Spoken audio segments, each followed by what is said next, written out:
বলার কোনো কথাই আসে না। দর্শক, আপনারা জানেন যে লক্ষ্মীপুর জেলার রামগঞ্জ উপজেলায় মর্মান্তিক একটি ঘটনা ঘটেছে। যে ঘটনার শিকার বোলাকোট ইউনিয়ন দেহলা গ্রাম ব্যাপারী বাড়ির মনির হোসেন, তার স্ত্রী ও তার প্রতিবন্ধী সন্তান। আমরা এখন কথা বলবো একজন ভাইয়ের সাথে। ভাই, কি অবস্থা, কেমন আছেন? আলহামদুলিল্লাহ ভাই, ভালো আছি। আচ্ছা, মূলত কি ঘটছে একটু যদি কিছু জানেন আমাদেরকে জানান। আসলে আমরা তেমন একটা কিছু তো জানি না। ভাইয়ের অসুস্থ, আমাদের মানে বাচ্চা একটা আছে অসুস্থ, তাকে নিয়ে ঢাকা গেছিলো আর কি, মানসিক প্রতিবন্ধী। তো ওনার ডাক্তার দিন মোহাম্মদ স্যারের সাথে মিট করে প্রত্যেক মাসে বা কখনো 2 মাস পরে একবার। তো ওনাকে ওই জায়গায় নেওয়া হয়েছে। তো নেওয়ার পরে পরের দিন সিরিয়াল পড়ছে, এই কারণে একটা দিন হোটেলে থাকার জন্য মগবাজার হোটেলে উনি উঠছে। তো উঠার পরে তো উনি ওই জায়গায় থাকার পরে কিছু খাওয়ানোর পরে ওনার কেয়ারটেকার বা উনি যেভাবে খাওয়া দাওয়া এনে দিচ্ছে বা আমরা আনছে, ওই খাওয়া দাওয়ার পরে ওনার মানে শারীরিক সমস্যা, মানে খাওয়া দাওয়া করার পর থেকেই সমস্যাটা, ওনার শারীরিক সমস্যা শুরু হয়েছে। ঠিক আছে, কিছুক্ষণ পর থেকে শুরু হয়েছে। ওই থেকে আর কি আমরা জানি যে এইভাবে পরের দিন সকালে ওনার ওয়াইফকে হাসপাতালে ভর্তি হয়ে ওখানে আসার পরে বলতেছে ওয়াইফ মৃত। কিছুক্ষণ পরে ওনার ছেলেকে ইয়ে করে ওটাও মৃত হয়ে যায়। এরপর আবার বাইকে আনা ইয়ে করে বাইরেও মৃত। দর্শক, আসলে কথা বলার ভাষা নেই, কারণ আপনার কি হয়? আমার ভাই হয়, তালতো ভাই। তালতো ভাই হয়। যাই হোক দর্শক, আমরা এই ঘটনা কি জান এখন? এই ঘটনা আমরা এই ঘটনার ন্যায্য যারা প্রকৃতপক্ষে এই খুনের সাথে জড়িত, যে খুন করেছে বা যে এই কাজে জড়িত, তার আমরা বিচার চাই। বাংলাদেশের সর্বোচ্চ যে বিচারটা মৃত্যুদণ্ড, আমরা তার মৃত্যুদণ্ড চাই।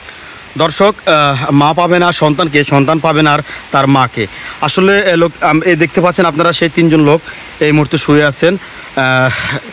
কিন্তু দর্শক, একটা কথা বলতে হবে, খাবার খাওয়ার পরে যদি কোনো বিষ প্রতিক্রিয়া না থাকতো, হয়তো একটা লোক যদি বুকে ভাত বা স্টক করতো, তাহলে একটা লোক হয়তো মারা যেত। কিন্তু এক এক করে 3জন লোকে কিন্তু মৃত্যুর করে ঢলে পড়ছে। আসলে এটা কি হত্যাকাণ্ড? এটা অবশ্যই বলাই যায়, কারণ দর্শক, একটা লোক যদি মারা যেত তাহলে আমরা বুঝতে পারতাম যে হয়তো বা ওনার কোনো সমস্যা বা এমনি কোনো সমস্যাতে মারা গেছে। কিন্তু এক এক করে যখন 3জন লোক মারা গেল, তো আসলে এই মৃত্যুটা কখনো মেনে নেওয়া যায় না। অবশ্যই এটি চক্রান্তমূলক বা ষড়যন্ত্রমূলক হত্যাকাণ্ড হতে পারে কিনা আইনানুগ প্রশাসন যারা আছেন তারা অবশ্যই আইনানুগভাবে ব্যবস্থা নেবেন এবং তাদেরকে সর্বোচ্চ শাস্তির প্রয়োগের মাধ্যমে দেশে আইনের বিচার প্রতিষ্ঠা করবেন। এবং বর্তমান আইন কিন্তু অত্যন্ত সক্রিয়, আপনারা চাইলে অতি দ্রুত বেগে এটার প্রুফ বার করতে পারবেন। যেহেতু খাবারের মাধ্যমে বিষ প্রতিক্রিয়া থাকতে পারে কিনা সেটা অবশ্যই ডিএনএ টেস্টের মাধ্যমে বের হয়ে যাবে।